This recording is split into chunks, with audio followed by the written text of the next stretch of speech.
ഇനി നമുക്കൊരു തേങ്ങാപ്പാലൊക്കെ ഒഴിച്ച് വറ്റിച്ച് വെച്ച ഒരു എഗ്ഗ് കറി ഉണ്ടാക്കിയാലോ.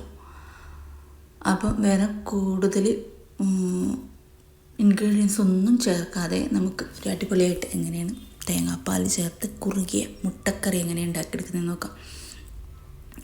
അതിന് വേണ്ടിയിട്ട് ഞാൻ ആദ്യം മുട്ട പുഴുങ്ങിയെടുത്തിട്ടുണ്ടായിരുന്നു കേട്ടോ. ഒരു 5-6 മുട്ട പുഴുങ്ങിയെടുത്തിട്ട് ഇതിങ്ങനെ നമ്മൾ വരയിട്ട് കൊടുക്കുക കേട്ടോ. എന്നിട്ട് നമ്മൾ ഒരു പാനിലേക്ക് ഓയിൽ ഒഴിച്ച് കൊടുത്തതിന് ശേഷം ജസ്റ്റ് ഒന്ന് ഫ്രൈ ചെയ്തെടുക്കില്ല. അതുപോലെ ആ മുട്ടയുടെ പുറം ഭാഗമൊക്കെ ഒന്ന് കളറ് ലൈറ്റായിട്ട് മങ്ങുന്നത് വരെ ഒന്ന് എണ്ണയിലിട്ടിട്ട് ഒന്നിങ്ങനെ ഇളക്കിയെടുക്കുക കേട്ടോ.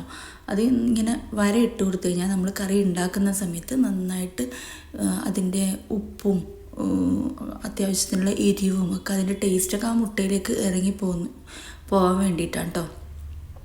അപ്പോൾ മുട്ട നമ്മൾ നന്നായിട്ടൊന്ന് ഇളക്കിയെടുത്തു. അതിനുശേഷം അതേ ഓയിലിലേക്ക് തന്നെ നമ്മൾ പട്ട, ഏലക്ക, വറ്റൽമുളക്, പിന്നെ ഒരു ചെറിയ പീസ് ഇഞ്ചി ഇട്ട് കൊടുത്തിട്ടുണ്ട്.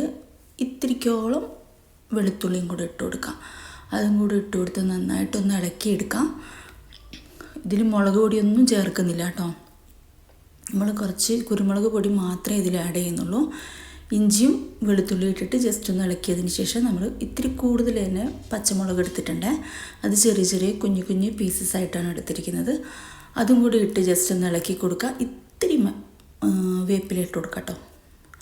വേപ്പിലയും കൂടി ഇട്ടിട്ട് ഇളക്കിയതിന് ശേഷം ഞാനൊരു മീഡിയം സൈസ് വലുപ്പത്തിലുള്ള സവാള നീളത്തിലരിഞ്ഞതാണ് കേട്ടോ. അതും കൂടി ഇട്ട് കൊടുത്തിട്ട് കുറച്ച് ഉപ്പ് ചേർത്ത് കൊടുക്കുക. എന്നിട്ട് പെട്ടെന്നൊന്ന് ഉപ്പ് ചേർത്ത് കൊടുത്തു കഴിഞ്ഞാൽ പെട്ടെന്നൊന്ന് ബ്രൗൺ കളറാവും കേട്ടോ. അധികം നന്നായിട്ട് കുഴഞ്ഞ് വരേണ്ട ആവശ്യമൊന്നുമില്ല.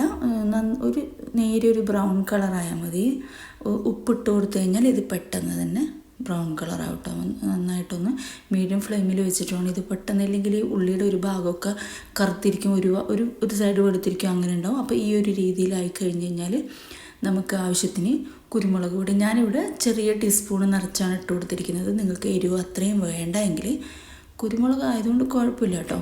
അപ്പോൾ ഒരു ടീസ്പൂൺ നിറച്ച് കുരുമുളക് പൊടി ഇട്ട് കൊടുത്തിട്ടുണ്ട്. അതും കൂടെ ഒന്ന് നമ്മുടെ സവാളയുടെ കൂടെയൊക്കെ ഒന്ന് ഇളക്കി യോജിപ്പിച്ചെടുക്കുക കേട്ടോ. അതിന് ശേഷം നമ്മൾ തേങ്ങയുടെ 2ാം പാൽ, അതായത് ഒരു തേങ്ങയുടെ പകുതിയാണ് ഞാൻ എടുത്തിരിക്കുന്നത്. അതിൻ്റെ ഫസ്റ്റ് പാലെടുത്ത് ഞാനിവിടെ മാറ്റി വെച്ചിട്ടുണ്ട്. അതിൻ്റെ 2ാം പാലാണ്. അത് നമുക്ക് ഈ സവാളയും പച്ചമുളകും ആ കുരുമുളകൊക്കെ ഇട്ട് വെച്ചിട്ടുണ്ട്. അതൊന്ന് ജസ്റ്റ് ഒന്ന് വറ്റി നന്നായിട്ട് വെന്ത് കുറുകി വരട്ടെ കേട്ടോ. കുറുകി വന്നതിന് ശേഷം നമുക്കിതിൽ മുട്ടയും കൂടെ ആഡ് ചെയ്ത് കൊടുക്കാം. ഒന്ന് ഇത്തിരി ഒന്ന് വറ്റി വരണം കേട്ടോ. ഇതിപ്പോൾ വറ്റി വന്നതിന് ശേഷം ഞാനിവിടെ നമ്മുടെ മുട്ടയൊക്കെ ചേർത്ത് കൊടുത്തിട്ടുണ്ട്. ഇതൊന്ന് തിളച്ച് ഒന്ന് കുറുകി വരണം. കുറുകി വന്നതിന് ശേഷം നമ്മൾ എടുത്ത് മാറ്റി വെച്ചിരിക്കുന്ന 1-ാം പാൽ ഒഴിച്ചു കൊടുക്കാം.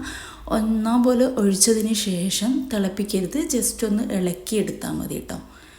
ഒട്ടും തിളക്കരുത്. തിളച്ച് കഴിഞ്ഞാൽ നമ്മുടെ അതിൻ്റെ ഒരു ടെക്സ്ചർ മാറിപ്പോകും. അപ്പോൾ ഒട്ടും തിളപ്പിക്കരുത്. എന്നിട്ട് ലാസ്റ്റായിട്ട് ഒന്ന് ചൂടായി വരൂലേ, അങ്ങനെ ഒന്ന് ചൂടായി വന്നതിന് ശേഷം അതിലേക്ക് ഇത്തിരി മല്ലിയിലയും കൂടെ മുകളിലേക്ക് വിതറി ഇട്ട് കൊടുക്കാം.